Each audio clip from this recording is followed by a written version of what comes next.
नमस्कार. जसं की 5:30 वाजता आपली पहिल्या राऊंडची अलॉटमेंट लागणार आहे. तर काही वेळामध्ये आपल्या वेबसाईटवरती अलॉटमेंट डिस्प्ले होईल. तत्पूर्वी आपण जाणून घेऊयात की अलॉटमेंट नंतर करायचं काय असतं. तर इंजिनिअरिंग प्रमाणे इकडं रूल्स सगळे टोटली वेगळे आहेत. ऍग्रीकल्चर ऍडमिशन प्रोसेस हे टोटली डिफरंट असते. या इंजिनिअरिंग मध्ये बेटरमेंट, फ्रीज असे ऑप्शन असतात. पण इकडे फ्रीज आलं, फ्लोट आलं, या रिफ्यूज हे ऑप्शन येतात. तर आपण जाणून घेऊयात की कुठल्या विद्यार्थ्यांसाठी कोणचा ऑप्शन योग्य असेल. तर फ्रीज म्हणजे ज्या मुलांना मनासारखं कॉलेज भेटलं त्या मुलांनी फ्रीज या ऑप्शनचा पर्याय करायचा. पण तुम्ही फ्रीज ऑप्शनचा वापर केल्यानंतर तुम्ही ह्या प्रोसेस मधून टोटली बाहेर जातात. म्हणजे तुम्हाला जे पुढले 2 राऊंड आहेत ते तुम्हाला बघता येणार नाहीये. त्यामुळे फ्रीज कदाचित मुलांनी न केलं तर खूप योग्य राहील. ज्या मुलांना बाय डिफॉल्ट मध्ये पहिल्याच ऑप्शनला नंबर लागला त्या मुलांचं ऑटो फ्रीज होतं आणि तो मुलगा बाहेर जातो. पण ज्या मुलांना चौथ्या नंबरचं, तिसऱ्या नंबरचं किंवा दुसऱ्या नंबरचं कॉलेज लागलं त्या मुलांनी कंपल्सरी फ्लोट करायचं आहे. कारण की जसं जसं आपले राऊंड पुढे पुढे जातात तसं तसं आपल्याला हाय प्रायोरिटी भेटण्याची शक्यता असते त्यामध्ये. आणि रेफ्यूज कुणीच करायचं. जर तुम्ही रेफ्यूज केलात तर तुम्हाला जे अलॉटमेंट भेटलेली आहे ते निघून जाईल. त्यामुळे रिफ्यूज कुणीच करायचं नाहीये. आणि फ्रीज आणि फ्लोट ज्याही मुलांनी करायचं असेल त्या मुलांना कॉलेजवरती रिपोर्टिंगसाठी जाणं बंधनकारक आहे.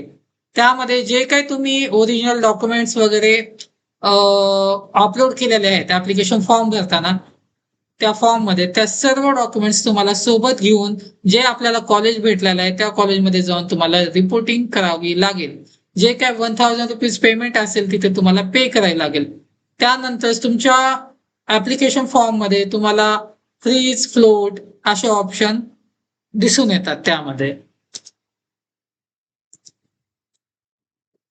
तर फ्रीज म्हणजे काय, तर फायनल ज्या विद्यार्थ्यांना पहिलं ऑप्शन भेटलं त्या मुलांचं बाय डिफॉल्ट मी जसं सुरुवातीला बोललो त्यांचं बाय डिफॉल्ट फ्रीज होऊन जातं. म्हणजे त्यांनी या प्रोसेस मधून निघून जातात. त्या मुलांना जे 3 दिवस आपल्या रिपोर्टिंग साठी दिलेले आहेत त्या 3 दिवसामध्ये जाऊन आपलं ऍडमिशन कन्फर्मेशन करायचं आहे. आणि हे सर्व प्रोसेस तुम्हाला कॉलेजवरती जाऊन फ्रीज असेल या फ्लोट असेल या दोन्ही गोष्टी तुम्हाला कॉलेजवरती जाऊन करायचे आहेत. जे काही तुम्ही डॉक्युमेंट अपलोड केलेत फॉर्म मध्ये ते सर्व डॉक्युमेंट तुम्हाला सोबत घेऊन जायचं आहे. फ्लोट, तर फ्लोट म्हणजे काय, तर सीट जे आपल्याला भेटलंय त्याला सुरक्षितपणे ठेवणं याला फ्लोट म्हणतात थोडक्यात. तर फ्लोट मध्ये काय असतं की जे उदाहरणार्थ तुम्हाला 3 नंबरचं कॉलेज भेटलेलं आहे तर तुम्हाला फर्स्ट सेकंड साठी ट्राय करायचं असेल तर तुम्हाला फ्लोट हे ऑप्शन वापरता येतं. फ्लोट हे ऑप्शन फक्त तुम्हाला अराउंड फर्स्ट मध्येच वापरता येईल. सेकंड या थर्ड मध्ये तुम्हाला फ्लोट हे ऑप्शन दिसून येणार नाहीये. त्यामुळे फ्लोटचा योग्य ते वापर करा आणि सेकंड आणि थर्ड राऊंडला तुम्हाला सुरुवातीपासून नव्याने चॉईस फिलिंग करता येते. म्हणजेच काय, थोडक्यात तुम्हाला सेकंड आणि थर्ड राऊंडला ज्या कॉलेजमध्ये तुमचा नंबर लागेल किंवा जे कॉलेजमध्ये नंबर लागल्यानंतर तुम्ही आनंदाने कॉलेज घेऊ शकतात त्याच कॉलेजचे ऑप्शन तुम्हाला सेकंड आणि थर्ड राऊंड मध्ये चॉईस फिलिंग करायची आहे. आणि ऍग्रीकल्चर मध्ये तुम्हाला सुरुवातीपासून चॉईस फिलिंग करता येते. तुमचा कसलाच फॉर्म कंटिन्यू केला जात नसतो. जे ऑप्शन आहेत त्याला तुम्ही जे खाली गेलेत ऑप्शन त्याला वरी घेऊ शकतात किंवा वरच्या ऑप्शन मध्ये तुम्ही सिक्वेन्स चेंज करू शकतात त्यामध्ये. त्यामुळे प्रत्येक विद्यार्थ्यांनी फ्लोट करणं हे योग्य ऑप्शन आहे. जर तुम्ही फ्लोट केला तर तुम्हाला चांगल्यातलं चांगलं कॉलेज भेटण्याची शक्यता बनवू शकते त्यामध्ये. रिफ्यूज, रिफ्यूज म्हणजे काय की तुम्हाला जे सीट भेटलेली आहे ते तुम्हाला नको आहे पण असं करणं हे एकदम चुकीचं आहे.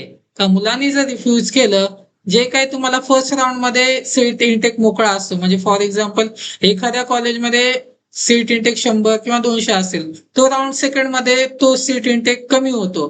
कारण की मुलांना कॉलेज लागलेलं असतं. शक्यतो काही मुलं फ्रीज करतात, काही मुलं फ्लोट करतात, त्यामुळे सीट इंटेक हा कमी होतो. त्यामुळे ज्या मुलांना पहिल्या राऊंड मध्ये कॉलेज भेटलं त्यांनी फ्लोट हे ऑप्शनच यूज करावं. रिफ्यूज करणे हे खूप मोठी चूक होईल तुमच्यासाठी त्यामध्ये. हे माझं वैयक्तिक मत आहे. यामध्ये तुम्ही तुमच्या ऍडजस्टमेंट प्रमाणे किंवा तुमच्या चॉईस प्रमाणे तुम्ही करू शकता त्यामध्ये. तर थोडक्यात काय आपल्या पुढे फ्रीज, फ्लोट आणि रिफ्यूज असे ऑप्शन 3 अवेलेबल होणार आहेत आज अलॉटमेंट लागल्यानंतर त्यामध्ये. प्रिफरन्स लिस्ट मध्ये कसं कॉलेजची यादी आता यापुढे कसं बनवायचे आहे. तर तुम्हाला समजा गव्हर्नमेंट कॉलेज ऑफ अकोला भेटला असेल किंवा परभणी भेटला असेल किंवा लातूर भेटला असेल, पण यापेक्षाही तुम्हाला चांगलं कॉलेज जसं पुण्याचं झालं, त्या कॉलेजसाठी जर तुम्हाला ट्राय करायचं असेल तर तुम्ही त्या कॉलेजचा ऑप्शन पहिल्याच याला ठेवला ते योग्य राहील. आणि जितकं होईल तेवढं ट्राय करायचं की शेवटच्या राऊंड पर्यंत आपण कसं जाता येईल त्यामध्ये.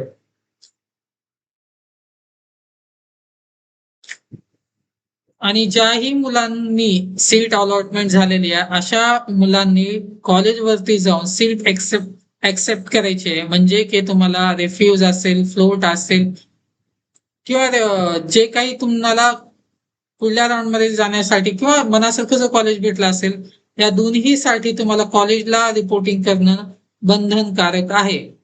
तुम्हाला जर पुढल्या राऊंड साठी कॉलेजची लिस्ट कट ऑफ अनुसार जर पाहिजे असेल तर डिस्क्रिप्शन मध्ये व स्क्रीनवरती नंबर दिलेले आहेत, त्या नंबरवरती तुम्ही संपर्क साधून कॉलेजची लिस्ट तुमच्या रँक प्रमाणे किंवा तुमच्या मेरिट प्रमाणे आम्ही तुम्हाला बनवून देऊ त्यामध्ये. आणि जर तुम्हाला चॉईस फिलिंग पण आमच्याकडून करून घ्यायची असेल तर त्यासाठीही आम्ही तुमची निश्चित मदत करू. Thank you for watching Vishal Kasekar YouTube channel. जर तुम्हाला काही डाऊट्स या शंका असतील तर खाली दिलेल्या नंबरवरती तुम्ही संपर्क साधून तुमचे डाऊट्स आणि शंका विचारू शकता.